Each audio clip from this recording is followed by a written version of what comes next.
Tell me like a Hellcat.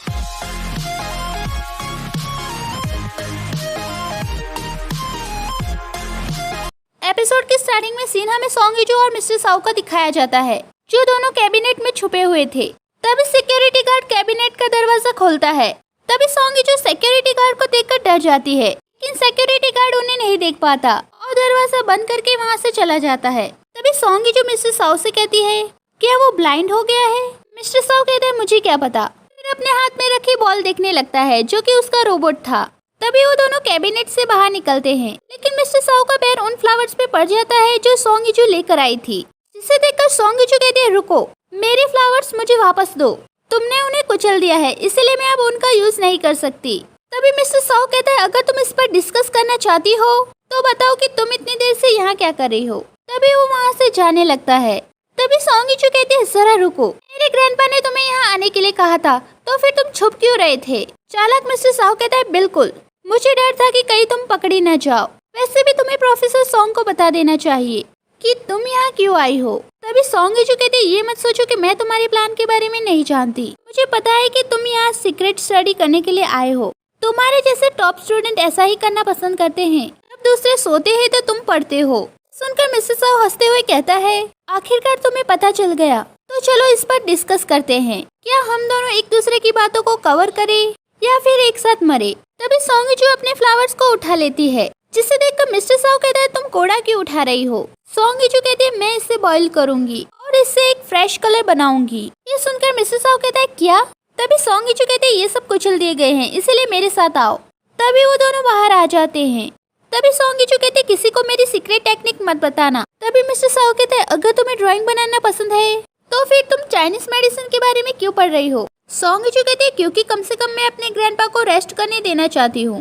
तभी वो लोग देखते हैं गेट को लॉक कर दिया गया है। तभी सॉन्ग इजू कहते हैं, हम लोग काफी अनलकी है। वो वहाँ से जाने लगती है। तभी मिस्टर साउ कहता है, तुम कहाँ जा रही हो? सॉन्ग इजू कहते हैं, बस मेरे पीछे आओ। तभी वो भी उसके पीछे जाने लगता है।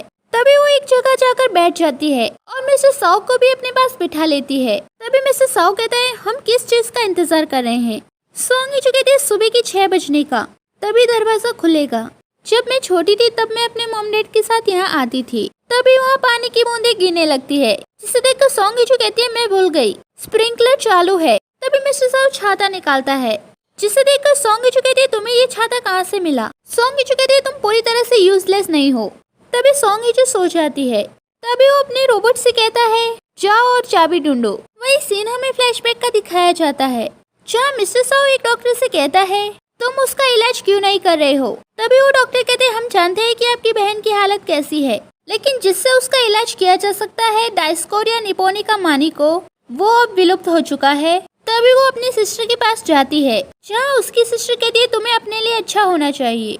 मिस्टर साउ कहता है, ठीक है। वही सीन हमें प्रेजेंट का दिखाया जाता है, जहाँ रोबोट चाबी लेकर आ गया था। तभी वो सॉन्ग इजू को साइड में सुलाता है और अपने रोबोट को लेकर वहाँ से जाने लगता है, लेकिन तभी उसकी नजर सॉन्ग इजू पर पड़ती है। अब सीन मॉर्निंग का दिखाया जाता है, जहाँ सॉन्ग इजू जाग जाती है और कहते हैं, क्या मैं टेलीपोर्ट हो गई? तभी मिस्टर साउ कहते हैं, जब तुम उठ जाओ तो खाना खा के यहाँ से चली जाना। तभी सॉन्ग इजू फ्रिज खोलती है और कहती है, मेरी कोको कोला कहाँ है? मिस्टर साउ कहते हैं, सुबह सुबह तुम्हें ठंडी कोला पीनी है? अगर तुम खाना नहीं खा रही हो तो यहाँ से चली जाओ। तभी सॉन्ग इजू वहाँ से जाने लगती है, लेकिन फिर कहते हैं, क्या तुम खाना खाने के बाद मुझे भी अपने साथ ले जाओगे?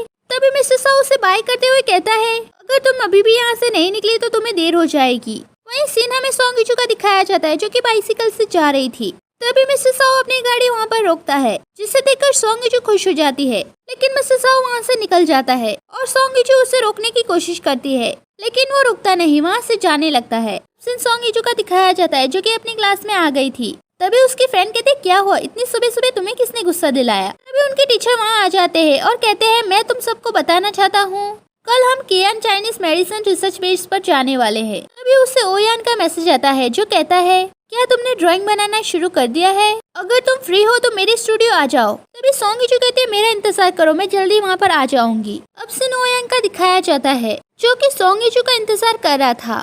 तभी सॉन्ग इजू पीछे से वहाँ पर आ जाती है और कहती है, तुम उस तरफ क्या देख रहे हो? तभी ओयान डर जाता है और कहता है, मैं तुम्हारा इंतजार कर रहा था, वैसे तुम्हारे बैग में क्या है? तभी सॉन्ग इजू अपने बैग में से एक बॉक्स निकालती है, उसे खोल कर दिखाती है। और कहती है ये सीक्रेट पेंट है जो कि ऑरेंज ने बनाया है। तभी ओयान कहता है हमारे यहाँ पेंट है। सॉन्ग इचू कहते हैं लेकिन ये काफी अलग है। तभी ओयान कहता है चलो चलते हैं। तभी वो दोनों वहाँ से जाने लगते हैं। अब सीन प्रोफेसर सॉन्ग का दिखाया जाता है जो कि मिस्टर साउ से कहता है क्या तुमने इस बारे में सुना है कल स्कूल का टूर है। मिस्टर साउ कहता है हाँ मैंने सुना है। तभी प्रोफेसर सॉन्ग कहते हैं हमारे इन्वेस्टर भी हमारे रीन्यू सनशाइन लॉ भी देखना चाहते हैं, इसीलिए मैंने उन्हें भी यहाँ पर बुला लिया है। अगर मैं तुम्हें गाइड करने के लिए कहूँ तो तुम इस बारे में क्या सोचते हो। मुझे तुम पर विश्वास है कि तुम ये कर सकते हो। सीन हमें ओयांग का दिखाया जाता है जो कहता है ये सीक्रेट पेंट ऑरेंज ने बनाया है और इसकी स्मेल मास्टर सॉन्ग का साइन है। सॉन्ग जो कहते हैं मैं कोई मास्टर नहीं हूँ, मैं बस रैंडमली इसे बनाती हूँ। ये मेरे लिए इम्पॉसिबल है कि मैं हर बार ऐसा ही पेंट बनाऊं, लेकिन मैं गारंटी दे सकती हूँ ये बिल्कुल सेम होगा। तभी ओयान उसे अपनी पेंटिंग दिखाता है। तभी सॉन्ग जो कहते हैं ये अच्छा दिख रहा है, चलो इसे ट्राई करते हैं। ओयान कहते हैं तुमने सच में मुझे बहुत बड़ा सरप्राइज दिया है। सीन हमें मिस्टर साउ का दिखाया जाता है जो कि साइंटिफिक रिसर्च फाइल देख रहे थे। तभी प्रोफेसर सॉन्ग कहते हैं क्या तुम्हें ये मिल गया जिंग, इसका कोड काफी आसान है। मिस्टर साउ कहता है हाँ ये काफी इजी है, मुझे सारे के सारे मिल गए हैं। वैसे सर क्या आपने ये सारी फाइलें अपने आप अरेंज की है। तभी प्रोफेसर सॉन्ग कहते हैं मैंने अपनी पूरी लाइफ में सिर्फ एक ही काम पर फोकस किया है, इसीलिए मुझे इसे अच्छी तरीके से अरेंज करना चाहिए। वैसे तुम्हें इन सारी फाइलों को अच्छे से पढ़ना चाहिए। वैसे क्या आज रात तुम फ्री हो, तो क्या तुम मेरे साथ घर चलना चाहते हो, क्योंकि आज ऑरेंज की कोई भी क्लासेस नहीं है तो हम जल्दी जा सकते हैं। मिस्टर साउ कहता है ठीक है, मैं आज रात का डिनर बना दूंगा। तभी वो दोनों वहाँ से जाने लगते हैं। इस सीन में सॉन्ग इचू को दिखाया जाता है जो कहती है मेरे लिए रेसेडा लिटियोरा को यूज करो। तभी ओयान कहते हैं तुमने इस कलर को क्या कहा। तभी सॉन्ग इचू कहती है मैं इसे कलर नहीं कहती, मैं इसे एक इंग्रेडिएंट कहती हूँ, रेसेडा लिटियोरा। तभी ओयान उस कलर को स्मेल करता है और कहता है क्या इसकी स्मेल भी ऐसी ही है, जिसे देखकर सॉन्ग इचू हंसने लगती है और कहती है रुको मैं तुम्हारी मदद करती हूँ इसे साफ करने में। लेकिन वो उसके चेहरे को साफ करने की बजाय और ज्यादा पेंट लगा देती है। तभी ओयान भी उसके चेहरे पर पेंट लगा देता है। तभी वो दोनों एक दूसरे के साथ ऐसे ही मजाक करने लगते हैं। तभी वही लड़की वहाँ पर आ जाती है जो कि कल ओयान के पास आई थी, वो भी एक इन्वेस्टर बनने के लिए, जो उन दोनों को देखकर गुस्सा हो जाती है और कहती है तुम ये क्या कर रहे हो। तभी ओयान उसकी आवाज सुनता है और वहाँ आता है और कहता है क्या तुम यहाँ सैन जिंगपिंग के लिए आई हो। वो लड़की कहती है हाँ, मैनेजर सैन ने हमें यहाँ एक पेंटिंग बनाने के लिए कहा। ओयान कहता है लेकिन वो यहाँ पर नहीं है, इसीलिए किसी और दिन यहाँ पर आना। तभी उस लड़की के पास खड़ा आदमी कहता है क्या हम इस बारे में बात कर सकते हैं। सबसे पहले आपकी कंपनी का कैलेंडर जो कि मिस वेई का प्रोजेक्ट है, वो इसे आपकी कंपनी के साथ करना चाहती है। तभी ओयान कहता है इस कैलेंडर के लिए मुझे लगता है कि तुम मेरी फैन हो। वो लड़की कहती है हाँ मैं सच में तुम्हारे काम को अप्रिशिएट करती हूँ। तभी ओयान कहता है मेरे पास भी एक पेंटिंग है जो आप लोग देख सकते हैं। तभी वो उसे वो पेंटिंग दे देता है, जिसे देखकर वो लड़की कहती है ये काफी अमेजिंग है, मुझे तुमसे यही उम्मीद थी। तभी ओयान कहता है ये हमारे स्टूडियो के न्यू मेंबर का आर्ट वर्क है और सॉन्ग इचू की तरफ इशारा करता है। तभी सॉन्ग इचू भी उन लोगों को हाई करती है। वो लड़की कहती है तुम्हारी नजर काफी अच्छी है, मुझे पूरी उम्मीद है कि हमारी अच्छी बनेगी। क्यों ना हम आज साथ में डिनर करें और तुम्हारे एग्जीबिशन के बारे में डिस्कस करेंगे, क्योंकि मैं भी उसमें इन्वेस्टमेंट करना चाहती हूँ। तभी सॉन्ग इचू वहाँ आती है और कहती है मैं जा रही हूँ। तभी ओयान कहता है चलो मैं तुम्हें बाहर छोड़कर आता हूँ।